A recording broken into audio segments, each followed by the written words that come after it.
Welcome back to the Politics and Media Show. It used to be said that when politicians talked about immigration, they were indulging in dog whistle politics. The phrase meant that they were appealing to voters' racist views without themselves using directly racist language. But in a series of recent speeches by party leaders, the whistle seems to have been getting a lot more audible to ordinary mortals. Liberal leader Nick Clegg has even suggested that immigrants from high-risk countries should leave a deposit on entering the country. So are we entering a more xenophobic political culture? Here's more.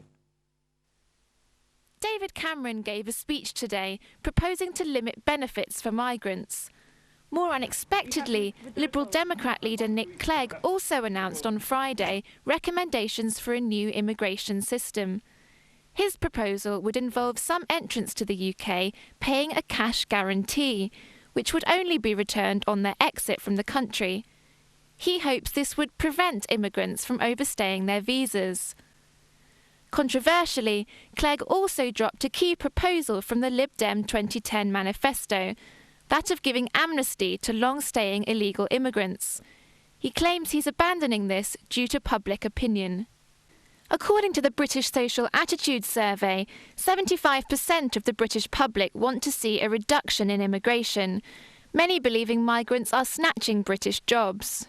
Public dissatisfaction with mainstream parties on the issue of immigration was demonstrated in part by UKIP's near victory in the Eastleigh by-election earlier this month.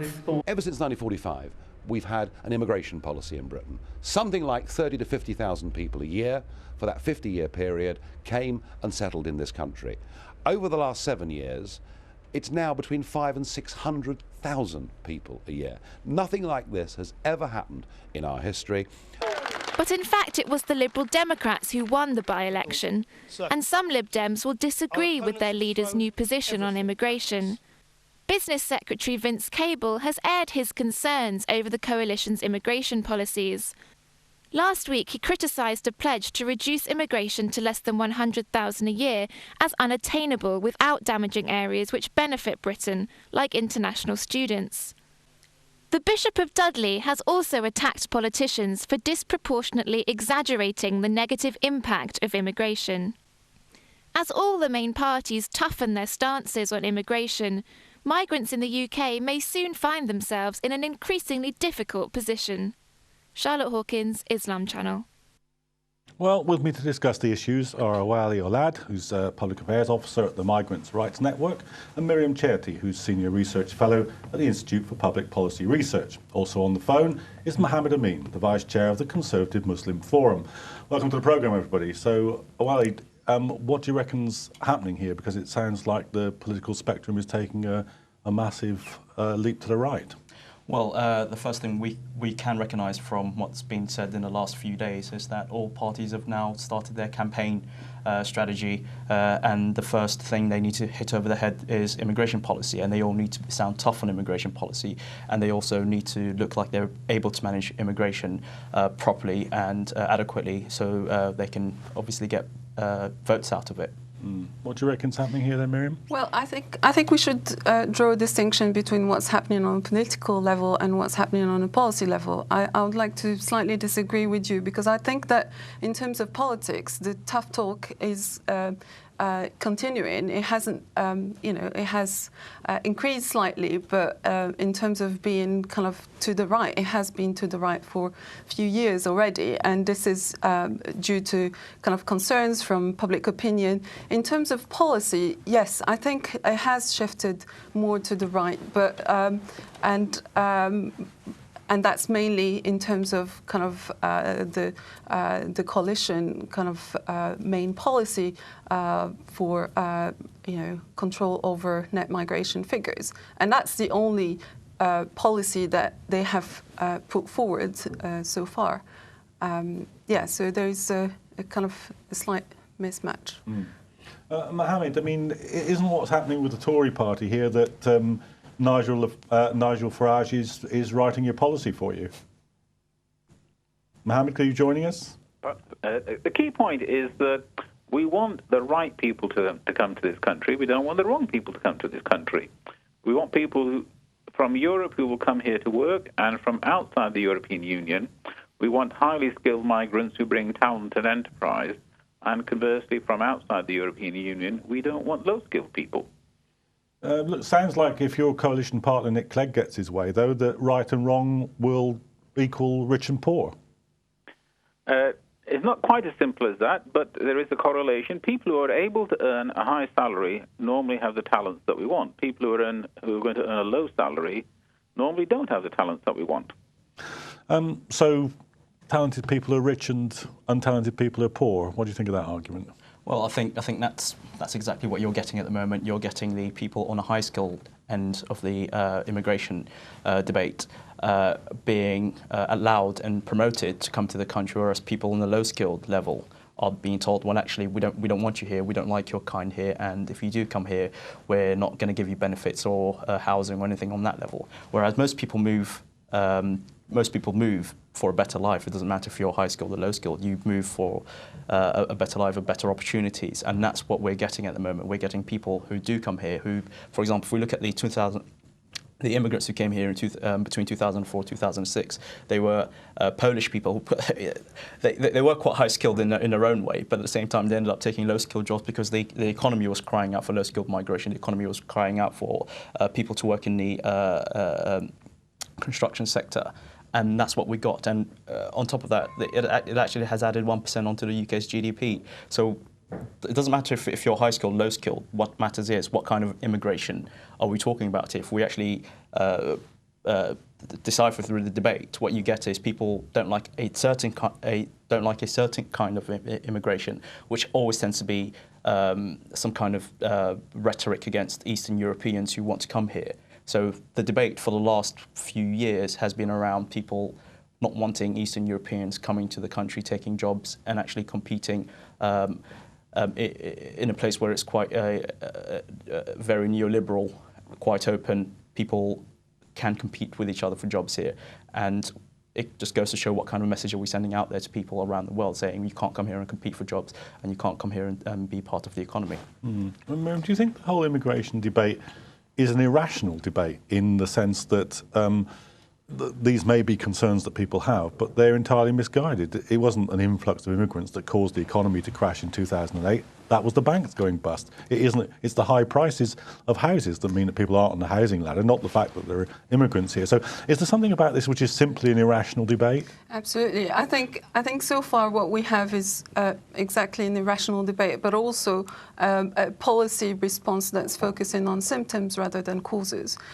Because if we look at David Cameron's announcement about kind of restricting access to benefits for migrants, this highlights a bigger problem with our current benefit system and not exactly the overuse of this particular housing benefit by migrants, because the evidence is very thin on the ground. In fact, there is less than 10% of migrants who do have access to housing benefits. So I think it is on the level of policy, there is the kind of the attempt to acknowledge public concern. And so, for instance, we've seen recently Yvette Cooper saying that sort of moving towards a similar sort of language to Gordon Brown, saying that, kind of British jobs for British people.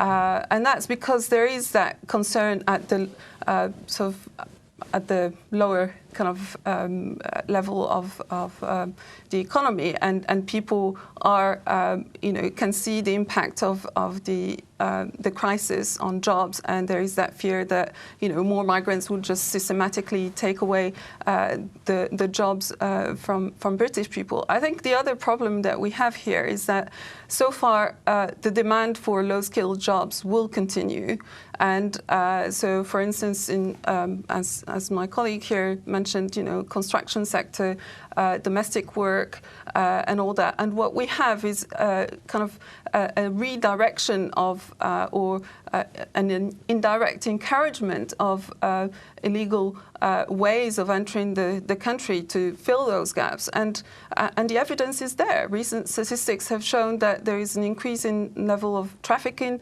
of human beings, and particularly women, of young children as well. So, you know, we have to tackle the causes rather than the symptoms. And, you know, trying to, I think the issue of, for instance, child benefit and, you know, reduction of that also has an impact on how, you know, on domestic kind of how households manage. And, you know, if they can have resource to sort of low or exploitative type of labour, they will do that. And that's, you know. I mean, before you bring in Mohammed, Amin, maybe one thing that should be challenged is the whole narrative around the best and the brightest, because as we heard this morning with David Cameron's speech, and as we have heard over the for the last few months, there is a direct narrative that says, you know, rich people, if you've got money, please come here. We like your kind. If you don't have any money and you're poor, we don't want you. Please don't bother coming here.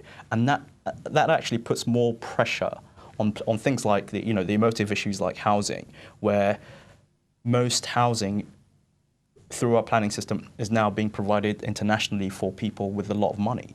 So it doesn't matter if you're immigrant or not immigrant and you live in the UK, you're automatically priced out of housing because the government deliberately promotes high-skilled or richer migrants coming here and taking up all the housing, which I think needs to be challenged, and I think, you know, that should be challenged directly with the Conservative Party. Mohammed, I mean, you know, Myriam's made the point that, you know, this kind of dialogue is now taking place right across the political spectrum. But that, isn't it a dereliction of duty by the entire political class in this country to keep putting forward an argument which they know to be fundamentally untrue? They know that unemployment isn't caused by immigration. They know that the house price spiral isn't caused by immigration, and yet they're pandering to a series of prejudices. Not at all. We as far as I'm aware, the government has never said that unemployment is caused by immigration. The key point is this. We have the right to choose who comes to our country. We've got a treaty with the other members of the European Union for the free movement of labour. So anybody from Europe who wants to come to the UK to work is free to come here. And there's nothing that David Cameron has said which is stopping people from Romania or Bulgaria coming to the UK to work. We don't want people to come to the UK to claim benefits, and unlike Germany, for example, where the German benefit rules and qualification entitlements are already contribution-based, in the UK, we tend to give benefits to whoever's in the country. And what we need to do is to move to a system of qualifications which allow us to distinguish between people who are entitled to benefits as compared with people from elsewhere in the European Union who come to the UK, if they haven't worked, should not be able to claim benefits. Can I ask a question? I mean, Mohammed, I mean, what percentage, I mean, what kind of facts do you have that says immigrants that come to the UK are all after the benefits? Do you have any statistics that proves your point? You're putting words into my mouth. I never said that immigrants coming to the UK from Europe are all coming to claim benefits. I said nothing of the sort. However, regardless of whether it's 1% or 5%, whoever is coming from the European Union and not coming to work should not get benefits. I want all people from the European Union who are coming here to be coming here to work.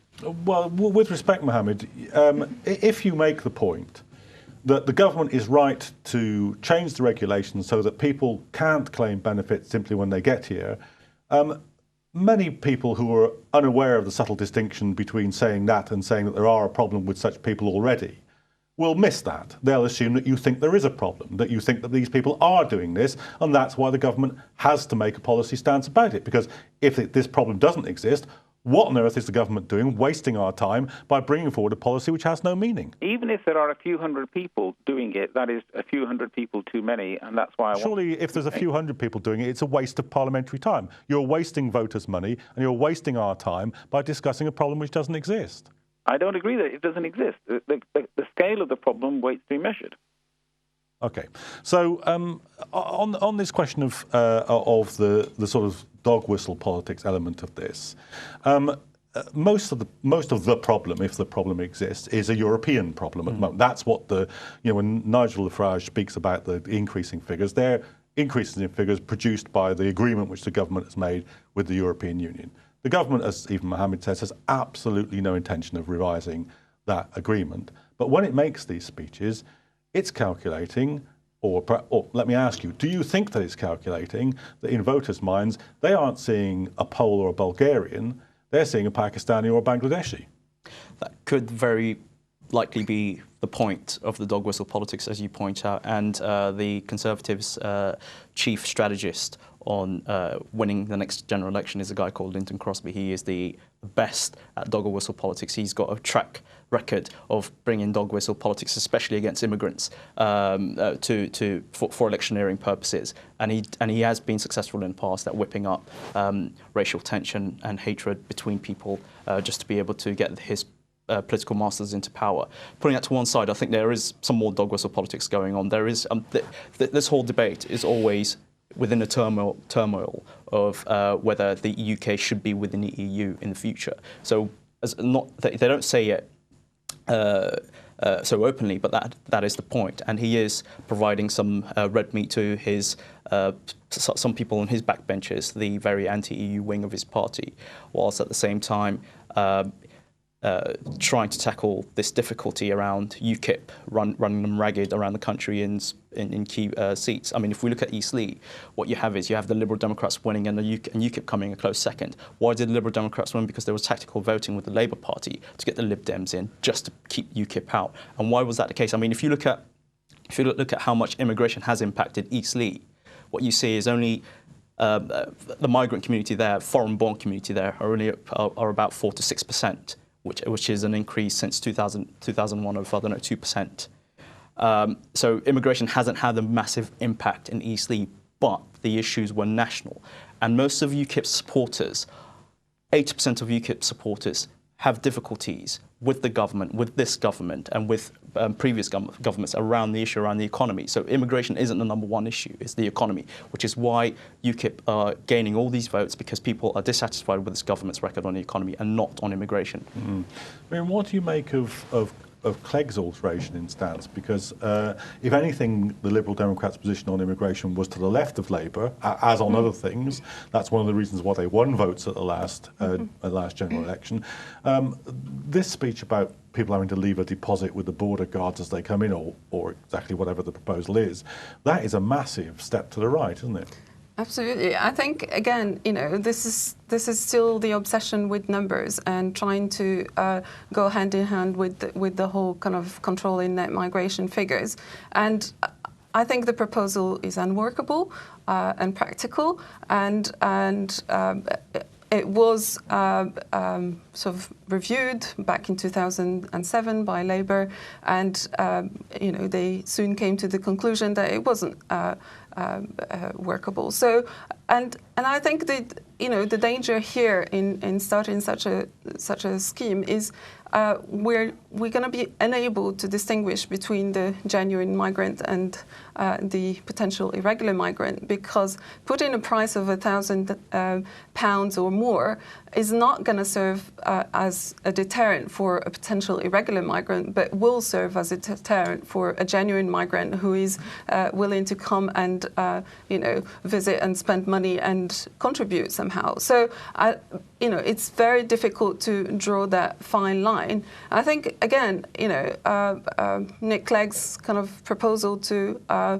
do a U-turn on amnesty, which was the kind of flagship policy back in 2010, is again another indicator of that fear of not taking on board public concern, and again the impossible implementation of such a policy in the current political context, because again, sort of going, being consistent with the tough policies, you can't introduce such an amnesty in this current context, though it's still viable. And so far, there is no alternative to kind of regular to dealing with this increasingly growing irregular migrant community that varies between 600,000 and 1 million. So again, instead of coming up with practical policy alternatives to deal with the issue. They're just kind of going more and more, toughening their language and trying to come across as taking on board all the concerns of people. And again, just with the main concern with numbers. I think the other danger here is that so far the coalition government policy on migration has just not dealt with issues to do with integration. So, and what we have now with net migration or with this kind of cap on numbers, what we will have is more short-term migration and less integration if you don't have an overarching policy to deal with issues, whether it's, I mean, they've touched on it briefly around language teaching, but that's it. But that, again, this is not enough if you want to have cohesive communities, if you want to have young children growing in this country of migrant background with equal opportunities, able to achieve well in schools, etc. So there is still a major gap in migration policy so far. Mohammed, what about that point that perhaps the government would be better talking less about immigration and more about integration?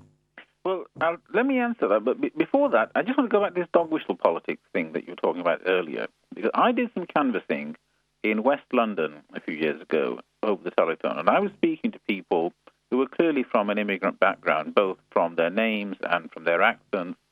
And many, many people I spoke to from either an African background or a South Asian background, when I asked them what issues mattered to them, it was concerns about immigration. Immigration is not a racial issue anymore. It was 20, 30 years ago, but it's not now.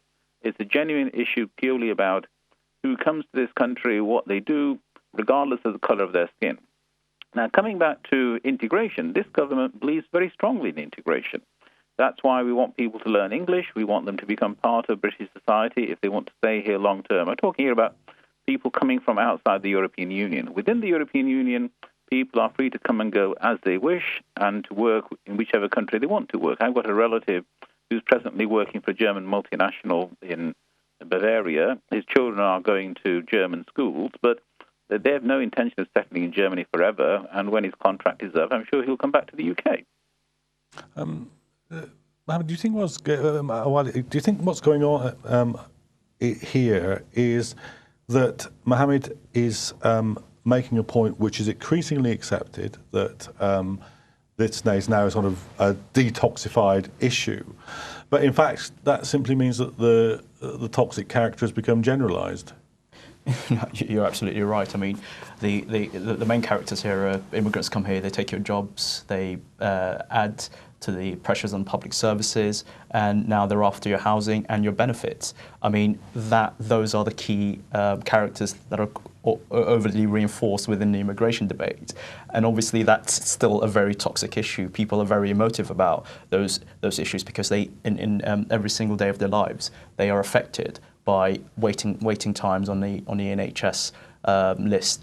They're affected by the fact that their kids can't get any housing in a local area and they have to move out far and wide to find housing.